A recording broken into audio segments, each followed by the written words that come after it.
ওয়ার্দজাহানের খলিফা ওমর রাষ্ট্র পরিচালনা করেন। একটা সিকিউরিটি গার্ড নাই, কোনো বডিগার্ড নাই।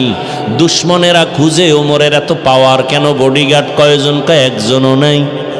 কথা রে মাইরা ফালানো তো বড় সহজ, কয় অনেক সহজ। আল্লাহ বলেন না না, আমি আল্লাহ যারে হেফাজতের বাউন্ডারি দিয়া রাখবো তারে কেউ ক্ষতি করতে গেলে নিজেই ক্ষতি হয়ে যাবে। দুশ্মন লাগাইয়া দিল। তদানীন্তন সময়ের রোম সম্রাট কয় ওমরের হত্যা করো।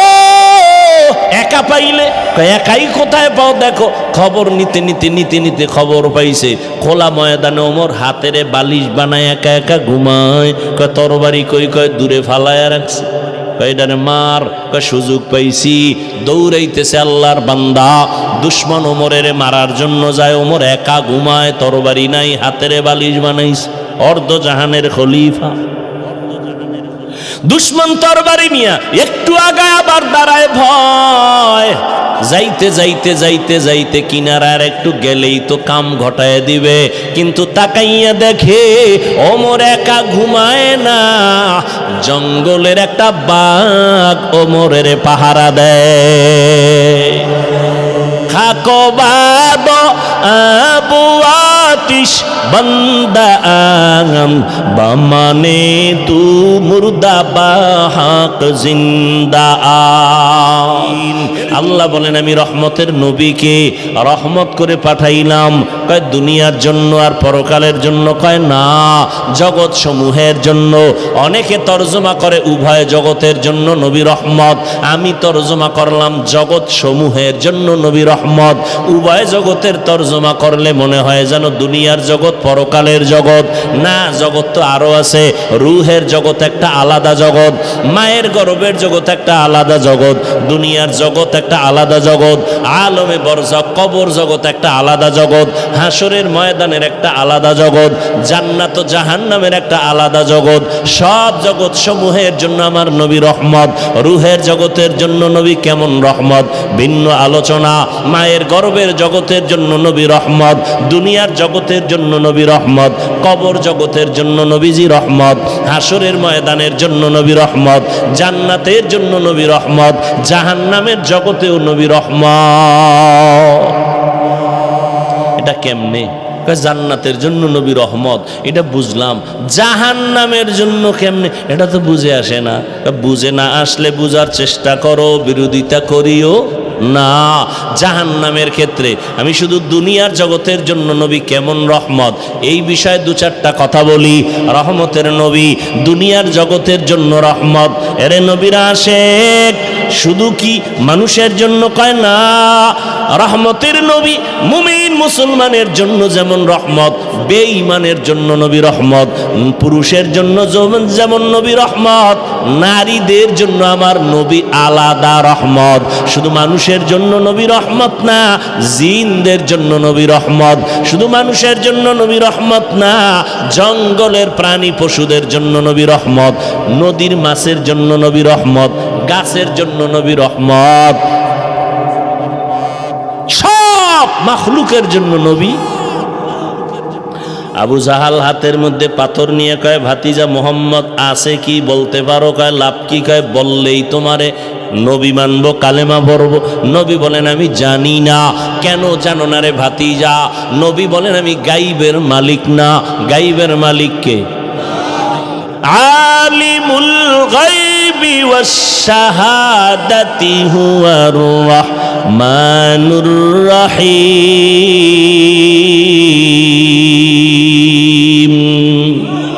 গাইবের মালিক কে? আর কেউ? যদি আমার পীর গায়েব জানে, এর নাম শিরিক। এর নাম কি? আল্লাহ বলেন আমান ইউশরিক বিল্লাহ ফাকাদ হারামাল্লাহু আলাইহিল জান্নাহ। যারা আল্লাহর সাথে শিরিকের গুনাহ করবে তাদের জন্য জান্নাত হারাম। ও দয়ার মালিক, শিরিক মুক্ত ঈমান আমাদের দান করেন। আবু জাহাল বলে আমার হাতে হাতে কি আছে? নবী বলে আমি জানি না। নবীজি বললেন হাতের মুষ্টিতে যা আছো তোমরা একটু আওয়াজ দাও। পাথরগুলো কালেমায়ে শাহাদাত পড়া শুরু করলো। কপাল খারাপ, আবু জাহিল্লা পাথরগুলো মাটিতে ফালায় কয় মোহাম্মদ বড় জাদুকর। কপালে কি নাই? من يهد الله فهو المهتد ومن يضلل فلن تجد له وليا مرشدا। এর যুবক ১৫০০ বছর আগে রহমতের নবী বলেছেন, যুবকেরা আমি মুহাম্মদের উপকার করেছে, বুড়ারা আমি মুহাম্মদের বিরোধিতা করেছে। ও যুবক বাবা, আজকে তোমার মধ্যে নবীর আদর্শ নাই কেন? আমি যে এতক্ষণ তোমার সামনে বয়ান করতেছি, কুত্তার মতো চিল্লাইতেছি, কুত্তার মতো দৌড়াইতেছি, আমি একা না, সব আলেমরা তোমাদের পেছনে দৌড়ায়। আজকে যদি তোমাকে বাদ দিয়া উচিত ছিল ওই চট্টগ্রামের পাহাড়িয়া এলাকায় যায় বয়ান করা, যেখানে মানুষ মুসলমানের খ্রিস্টান বানায়। আজকে বয়ান করা দরকার পঞ্চগড়, যেখানে কাদিয়ানি বানায়। কিন্তু ওখানে যাওয়ার সময় কই? ফজর থেকে দৌড় শুরু হয় আসর পর্যন্ত, আসর থেকে মাগরিব, মাগরিব থেকে এশা, এশার পরে সারা রাত 12টা মাস মুসলমানের পেছনে দৌড়াইয়া পায়ে ধরে ধরে ধরে ধরে বলি আমার দলে আসো। একবারও বলি না আমি 5 কল্লি টুপি মাথায় দিয়েছি, ভিন্ন টুপির বিরুদ্ধেও বলি না, হিংসা করে সালাম বন্ধ করি না। আমি কওমি মাদ্রাসার সন্তান, কোনোদিন স্কুল কলেজ আলিয়ার বিরুদ্ধে বলি না। আমি তাবলিগের লাইনের সন্তান, আমি বলি না তাবলিগ করো না হয় জাহান্নামে যাইবা। আমি পীরের লাইনের সন্তান, একবারও বলি নাই তুমি অমুক পীরের কাছে যাও না হয় জাহান্নামে যাইবা। কিছুই বলি নাই। এত চিল্লা চিল্লি কইরা বিনয়ের সাথে একটা কথাই বলতে চাই বাবা, যেই লাইনে থাকো বাধা নাই, যেই তরিকায় চলো বাধা নাই। ব্যবসা করো আলহামদুলিল্লাহ, চাকরি করো আলহামদুলিল্লাহ, স্কুলে পড়ো আলহামদুলিল্লাহ, কলেজে পড়ো আলহামদুলিল্লাহ, ডাক্তার হও আলহামদুলিল্লাহ, ইঞ্জিনিয়ার হও কোনো বাধা নাই, একজন প্রফেসর হও বাধা নাই, একজন ডাক্তার হও বাধা নাই। তবে দাবি আমার একটা, বেয়াদব হইও না। তোমার ব্যবহারে যেন মা বাপ কখনো কষ্ট না পায়। ও যুবক, তোমার আচরণে যেন কোনো শিক্ষক কষ্ট না পায়, তোমার ব্যবহারে যেন কোনো আলেম কষ্ট না পায়, তোমার ব্যবহারে যেন কোনো মুরব্বীরা কষ্ট না পায়। তুমি এমন একজন ডাক্তার হও যে দিনের উপকার হবে, উম্মতেরও ফায়দা হবে, এবং তোমার সম্মানটা মরিয়া গেল মানুষ দোয়া করবে তোমার সম্মানের সাথে। যদি এমনটা হতেই চাও, 2টা জিনিস তোমার লাগবে, লিখে রাখ। 2 জিনিস না থাকলে ডাক্তার হতে পারবি, জীবনে সম্মানের জীবন পাবি না। ইঞ্জিনিয়ার হবি ঠিক, সম্মান জীবনে পাবি না। হ্যাঁ, সম্মানিত ডাক্তার যদি হতে চাও, সম্মানের জীবন নিয়ে যদি ইঞ্জিনিয়ার হতে চাও, জেনারেল লাইনে থাকো আলহামদুলিল্লাহ, তবে সম্মান বড় দামি জিনিস। এটা পাওয়ার জন্য 2টা জিনিস তোমার লাগবে। কয়টা? 2 জিনিস লাগবে। 2 জিনিস না থাকলে আল্লাহর কসম সম্মানের জীবন পাবি না। এবারটা সম্মানের জন্য সার্টিফিকেট লাগে না? লাগে। সম্মানের চাবি কার হাতে? না কোনো দুনিয়ার সরকারের হাতে? দুনিয়ার সরকারের কাছে যদি চাবি থাকতো সম্মান কমানের, তো আমাকে হুজুর গো কবে কত আগে ফারাইয়া মারতো। কি চাবি কার হাতে? আল্লাহর হাতে চাবি। এই জন্য তাকাইয়া দেখছো কত সার্টিফিকেট ওয়ালারও সম্মান নাই, আর সার্টিফিকেট নাই আল্লাহ তারে অনেক সম্মান দিছেন, আছে না নাই? মাওলার খেলা বড় কঠিন। আমার আল্লাহর কুদরতের কারিশমা তোমার বিবেকের সব উল্টা। 2 জিনিস অর্জন করিও। জীবনে ডাক্তার হলো, সম্মান তোমার সবার উপরে থাকবে। প্রথম লাগবে তোমার সুস্থতা। কি ঘুমাইতেছেন? প্রথম কি? দ্বিতীয় লাগবে তোমার সুন্দর চরিত্র। কি এই দোনোটারে গজব করছো মোবাইল দিয়া।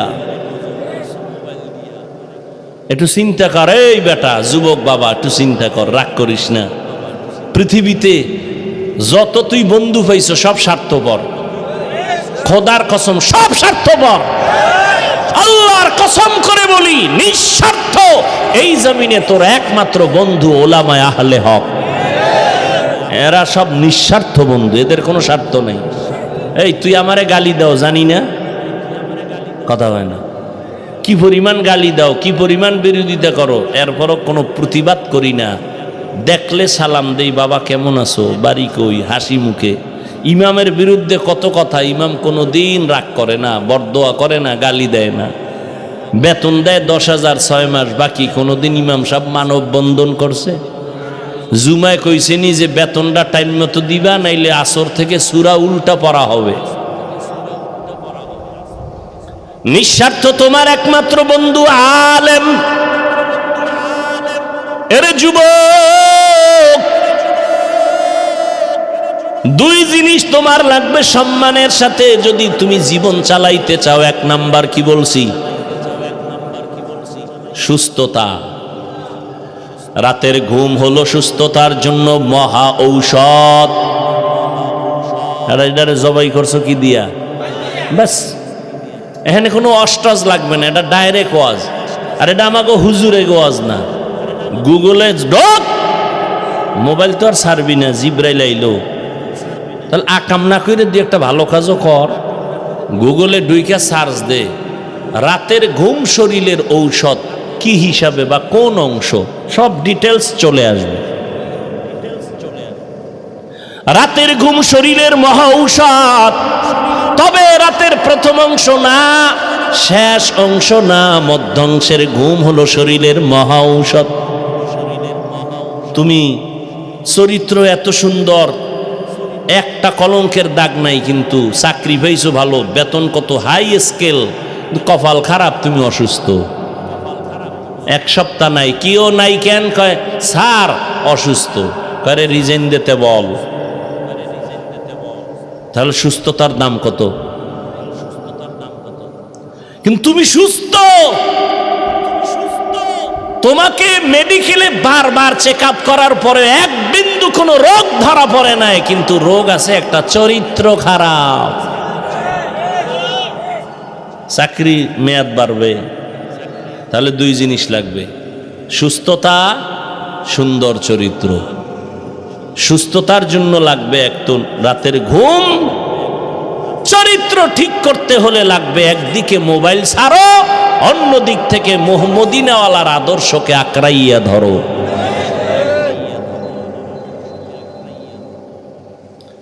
এই তুমিও মুসলমান, আমিও মুসলমান, নাকি আলাদা? তোমার আমার আল্লাহ, বলো বলো বলো, তোমার আমার নবী, কাবা, ধর্ম, কালেমা, সব এক।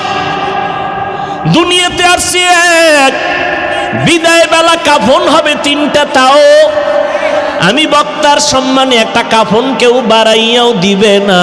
তুমি গরিব হওয়ার কারণে কাফন একটা কমাইয়াও, সবার বেলায় কয় কাফন, কালার হবে আলাদা। আলেমদের কালার একরকম, যারা আলেম না তাদের কাফনের কালার আর একরকম, তাবলিগওয়ালাদের কালার একরকম, চরমনাইওয়ালাদের কালার আর একরকম। কে ধনী, কে গরিব, কে আলেম, কে মূর্খ, কে ডাক্তার, কে রুগী, কে ইমাম, কে মুক্তাদি, কে তাবলিগ, কে চরমনাই, কে আওয়ামী লীগ, কে বিএমপি। সাদা কাফনে যেদিন ঢুকবি সেই দিন সবার মাস্তানি বন্ধ হয়ে যাবে। কাফনে লেখা থাকবে বড় হুজুরের লাশ, থাকবে মন্ত্রী মহোদয়ের লাশ, সব একাকার। কবরের সাইজও হবে এক, নাকি নোয়াখালী, আপনাদের কুমিল্লা, লাঙ্গলকোটের মানুষের কবর 10 হাত লম্বা হবে, সবার কবরের সাইজও এক। কবরে প্রশ্ন হবে সবার বেলায় 3টা, তাও এক। আমাকে যেই প্রশ্ন, আপনাকেও সেই প্রশ্ন, বেঈমানেরও সেই প্রশ্ন, নারীকেও সে একই প্রশ্ন, পীরকে যেই প্রশ্ন, মুরিদেরও সেই প্রশ্ন। 3টা প্রশ্ন সবার বেলায় এক। রবের পরিচয় দাও, ধর্মের পরিচয় দাও, রহমাতুল লিল আলামিনের পরিচয় দাও। দুনিয়ার নিয়মের উল্টা। ক্লাস 1 এর প্রশ্ন আলাদা, 2 ক্লাসের ছাত্র ছাত্রীদের প্রশ্ন আলাদা, 8 এ যারা পড়ে তাদের প্রশ্ন 9 এ যারা পড়ে সমান। অথচ আমার মাওলার কুদরত কেমন! তুমি ধনী হও, গরিব হও, সাদা হও, কালো হও, শিক্ষিত অশিক্ষিত, আলেম মূর্খ, যেই লাইনে থাকো না কেন, প্রশ্ন সবার বেলায় এক তিনটা। রবের পরিচয় দাও, ধর্মের পরিচয় দাও, রহমতের নবীর পরিচয় দাও। এই প্রশ্নের জবাব শুধুমাত্র হুজুরেরা ছাড়া কেউ পারবে না। কি হুজুরে পারবে? গ্যারান্টি আছে। এই জন্যই তো জান্নাতের টিকিট হাতে পাইয়া আবু বকরের কান্নার আওয়াজ, ওমরে ফারুকের কান্নার আওয়াজ, যেই ওমর 27 বছর বয়সে রহমতের নবীর হাতে হাত লাগাইয়া কালেমার পতাকা ধরলেন কয় বছরে? জোরে কও। এই ওমর রসুলের হাতের বরকতে এত পাওয়ার পেয়ে গেছেন, রাস্তা দিয়া ওমর চলতেছে, শয়তান ভয়ে অন্য রাস্তায় দৌড়ায়। যেই শয়তান আল্লাহর সামনে চ্যালেঞ্জের মোকাবেলায় দাঁড়ায় গেল, আর ওই শয়তান কারে ভয় পায়? এবার চিন্তা করেন ওমর বেডাটা কেমন। 27 বছরের মুসলমান, 27 বছর বয়সে নবীর হাতে কালেমা পড়ছে হযরত ওমর। কথার আগে তরবারি রেডি, শয়তান দেখলে দৌড়ায়। ওয়ার্দজাহানের খলিফা ওমর রাষ্ট্র পরিচালনা করেন, একটা সিকিউরিটি গার্ড নাই, কোনো বডিগার্ড নাই। দুশ্মনেরা খুঁজে ওমরের এত পাওয়ার কেন, বডিগার্ড কয়জন? কয় একজনও নাই। কথা রে মাইরা ফালানো তো বড় সহজ, কয় অনেক সহজ। আল্লাহ বলেন না না, আমি আল্লাহ যারে হেফাজতের বাউন্ডারি দিয়া রাখবো, তারে কেউ ক্ষতি করতে গেলে নিজেই ক্ষতি হয়ে যাবে। দুশ্মন লাগাইয়া দিল। তদানীন্তন সময়ের রোম সম্রাট কয় ওমরের হত্যা করো, একা পাইলে। একাই কোথায় পাও? দেখো খবর নিতে নিতে নিতে নিতে খবর পাইছে খোলা ময়দানে ওমর হাতেরে বালিশ বানায় একা একা ঘুমায়। কয় তরবারি কই? কয় দূরে ফালায়া রাখছে। কয়ডারে মার। কয় সুযোগ পাইছি। দৌড়াইতেছে আল্লাহর বান্দা, দুশ্মন ওমরের মারার জন্য যায়। ওমর একা ঘুমায়, তরবারি নাই, হাতেরে বালিশ বানাইছে। অর্ধজাহানের খলিফা, দুশ্মন তরবারি নিয়া একটু আগায় আবার দাঁড়ায় ভয়। যাইতে যাইতে যাইতে যাইতে কিনারার একটু গেলেই তো কাম ঘটায় দিবে, কিন্তু তাকাইয়া দেখে ওমর একা ঘুমায় না, জঙ্গলের একটা বাঘ ওমরের পাহারা দেয়। খাকো বাদ আবু আতিশ বন্দা আম বামানে তু মুর্দা বাহাক জিন্দা আত। এরে যুবক, ওই ওমরের ইতিহাস ভুলে যাইও না রে বাবা। আমি তোমাকে একবারও বলি নাই স্কুল কলেজ বাদ দিয়ে আসো, মাদ্রাসায় হুজুর হয়ে যাও, পাগড়ি লাগাও, বলি নাই। ওখানে থাকো, ডাক্তার হও, ইঞ্জিনিয়ার হও, এসপি হও, ডিসি হও, এমপি হও, মন্ত্রী হও। আমাদের মুসলমান সব লাইনে লাগবে। আমাদের মুসলমানের জন্য গৌরব ডাক্তার হওয়া, ইঞ্জিনিয়ার হওয়া। না গৌরব না? ডাক্তারি পড়তে গিয়া ও বাবা তোমার কাছে দাবি আমার একটা, রহমতের নবীর আদর্শের মালা গলায় লাগাও। মা বাবার সাথে বেয়াদবি করবা না, আলেমের দোয়া নিয়া পরামর্শ নিয়া নবীর তরিকা মানিয়া চলো। 5 বেলার নামাজ পড়ো, নবীর তরিকা মানিয়া জবানটাকে হেফাজত করো। কারো ক্ষতি করবা না, কারো বরদোয়ার তলে পড়বা না, আলেমের পরামর্শ নাও, মা বাবার দোয়া নিয়ে চলো। আল্লাহর কসম, মা বাবার দোয়া ছাড়াই চেয়ারে বসতে পারি নাই। মা বাবার কান্না আর দোয়া ছাড়া তুমি পরীক্ষায় পাশ করতে পারো নাই। মা বাবার চোখের পানি দোয়া ছাড়া তুমি টাকাওয়ালা হতে পারো নাই, ব্যবসায় লাভবান হতে পারো নাই। মা বাবার দোয়া চোখের পানি। ওই মা বাবারে কষ্ট দিবা না। আর যেই শিক্ষক তোমারে হাতে কলমে কষ্ট করে মানুষ বানাইছে তার সাথে বেয়াদবি করবা না, মুরব্বীদের সাথে বেয়াদবি করবা না। মনের কষ্ট তোমার জন্য বড় অভিশাপ। মুরব্বী কষ্ট পায় বলছে, ওই গিয়ে তোর কপালে লাগবে অভিশাপ। ও যুবক, দেখো তোমার লাইনে থাইকা নবীর তরিকা মতো চলা যায়নি। অনেকে বলে কেমনে? দেখো তাকায়া বাবা, স্কুলে পড়ে, কলেজে পড়ে, তোমার মতো যুবকেরা 5 বেলার নামাজ পড়ে আসেনি, সত্যটা বলো। তাহলে তোমার কাছে আমার প্রশ্ন, তুমি কেন পারো না রে বাবা? এর কথা কি তুমি বিশ্বাস করো না? ও যুবক বাবা, তোমার মতো যুবক তাকায় দেখো রে, আবার পুলিশ বিডিআরের চাকরি করে, নামাজ পড়ে, তুমি কেন পারো না? তোমার মতো সন্তান রাস্তায় গাড়ি চালায়, নামাজ ছাড়ে না, তুমি কেন পারবা না? কৃষি কাজ করে, নদীতে মাছ ধরে, নামাজ ছাড়ে না, তুমি কেন পারবা না? এখনো সময় আছে, তওবা করে নাও। আল্লাহকে মনে মনে তওবার নিয়তে বলো, মনে মনে, ও দয়ার মালিক, জীবনে শয়তানের ধোকায় পড়ে দুনিয়ার লাইনে পড়িয়া আজকে নামাজ তো কম সারি নাই, কত গুনাহ করলাম, হাতের গুনাহ, চোখের গুনাহ, কানের গুনাহ, জবানের গুনাহ। ও আল্লাহ, একবারও চিন্তা করলাম না যে আমি একা একা কবরে যেতে হবে। আমার কবরে কেউ যাবে না, কই মা, কই বাবা, কই আপনজন, কই বন্ধু বান্ধব, কেউ যাবে না। আমি একা একা সাদা কাফনের প্যাকেট হয়ে কবরে থাকতে হবে। আল্লাহর কোরআন সত্য, ১৫০০ বছর একটা মিথ্যা কেউ বের করতে পারে নাই। ওই কোরআনে আল্লাহ পাক রব্বুল আলামিন গুনাহগারের জন্য জাহান্নামের আযাবের বয়ান করেছেন, নেক আমলওয়ালাদের জন্য জান্নাতের সুসংবাদ দিয়েছেন। ও যুবক বাবারা, আজকে নামাজ রোজা ঠিক রাখার পরে কই আমগো সম্মান তো কমলো না।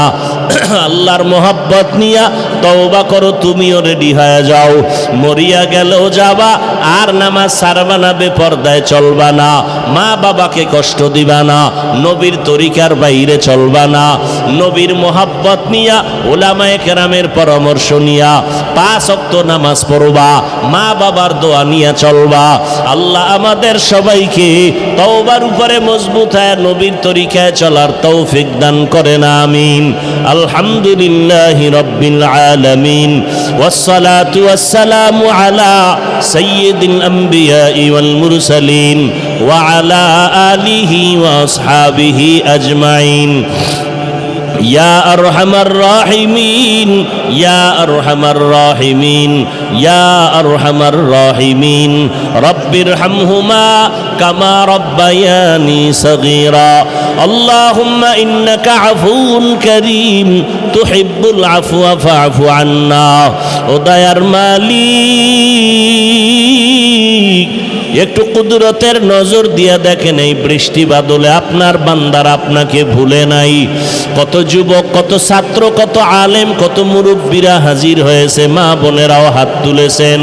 মেহেরবানি করে আমাদের জীবনের গুনাহগুলো মাফ করে দেন, মাহফিল কবুল করে নেন। আয় আল্লাহ, সমস্ত এলাকাবাসীকে কবুল করে নেন, ঘরে ঘরে শান্তি আল্লাহ দান করেন, সুন্নাতওয়ালা জিন্দেগি দান করেন।